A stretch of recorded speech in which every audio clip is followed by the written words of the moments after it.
วี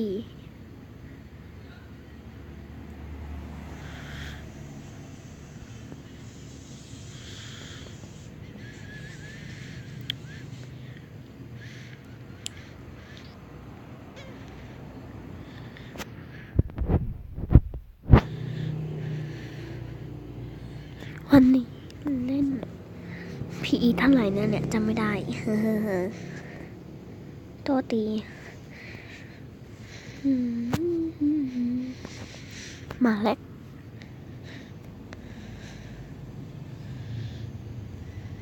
วันนี้จะเงียบไปนิดนึง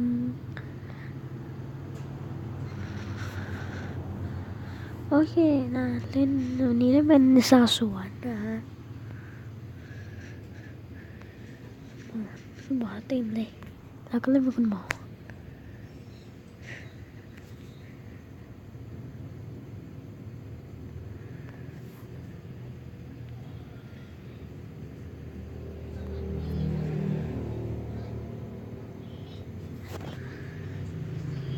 แกง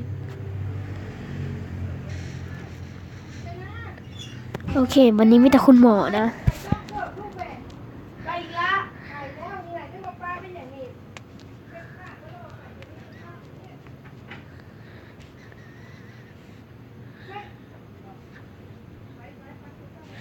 มาแล้ว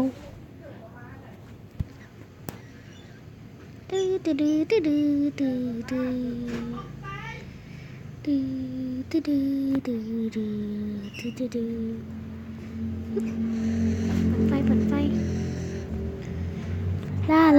ลาไม่มีอะไรทำปั่นไฟอย่างเดียว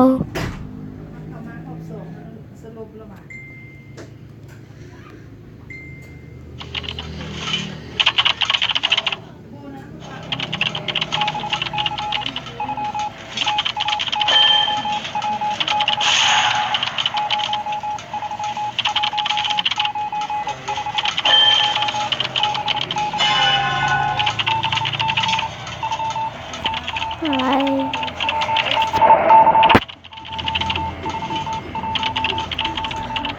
พิมพ์มา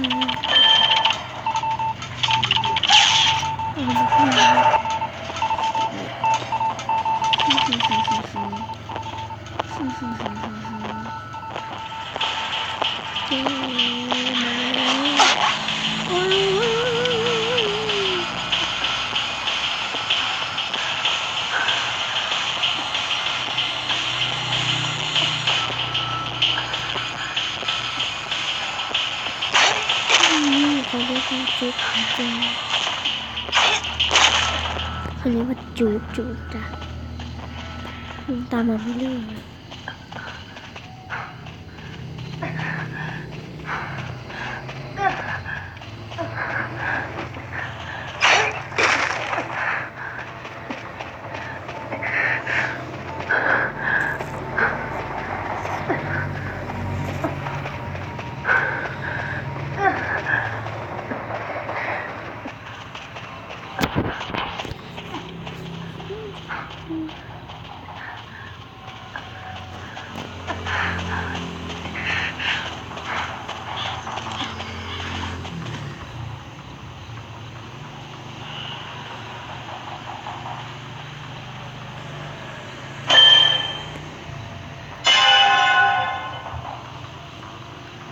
โอเคหายจากการบาดเจ็บ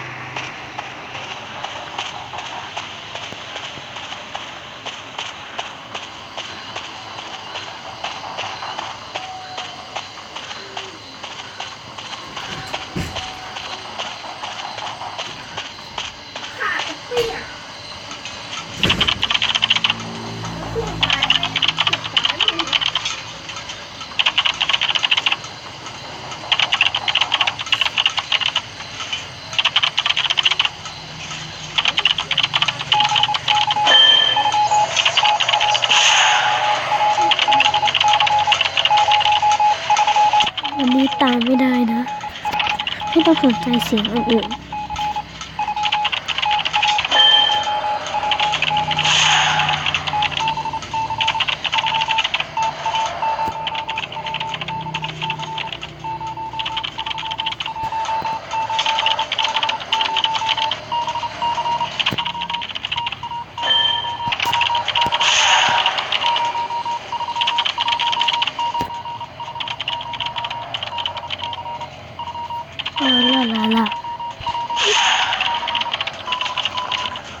นะแน่นอน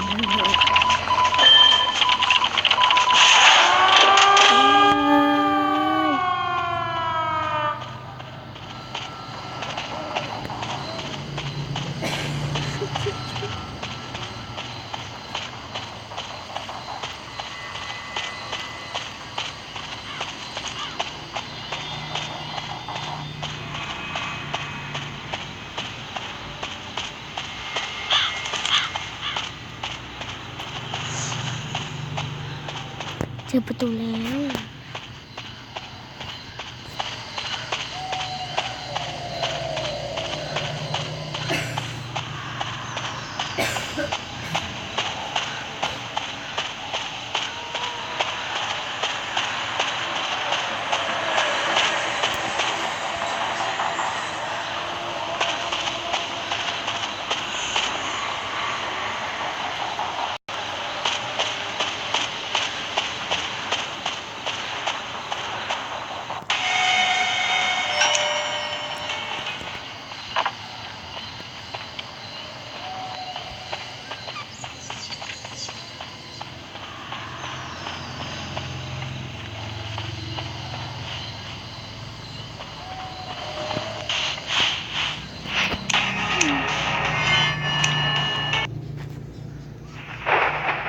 ขออีกคลิปหนึ่ง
วันนี้เล่นเป็นตัวฆาตกรโอเค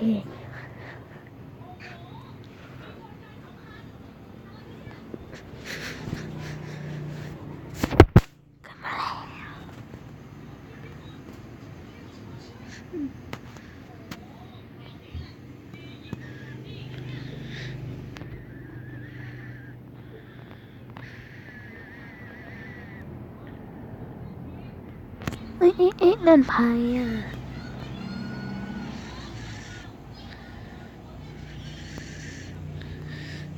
ใส่ฟันเทีย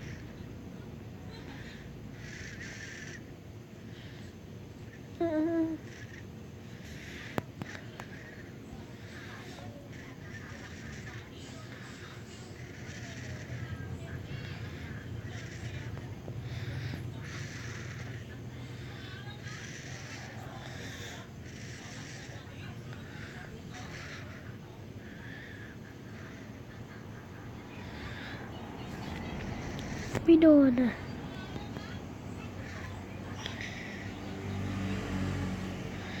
ยังมีนั่นมาปั่นไฟ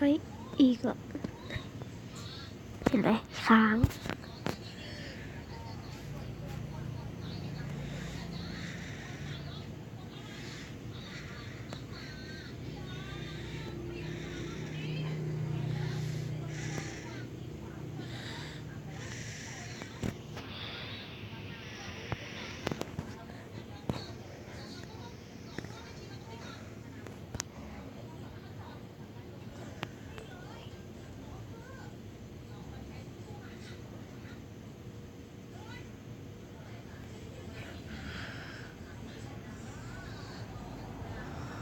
มาจุกเหรอนี่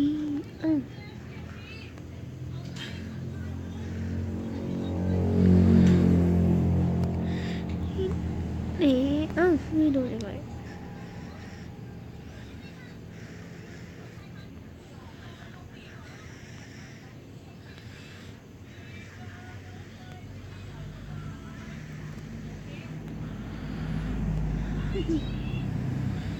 ไม่มีทางหนีแล้ว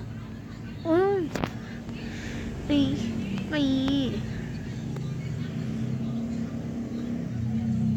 เรามาผิดด้านแล้วหนู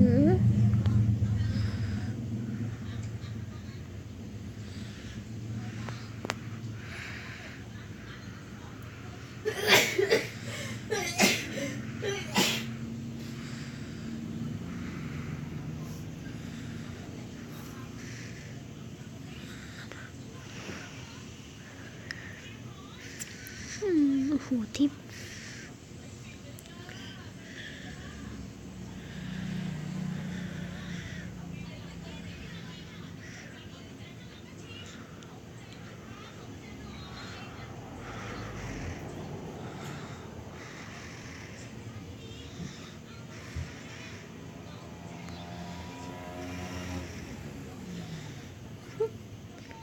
ตาย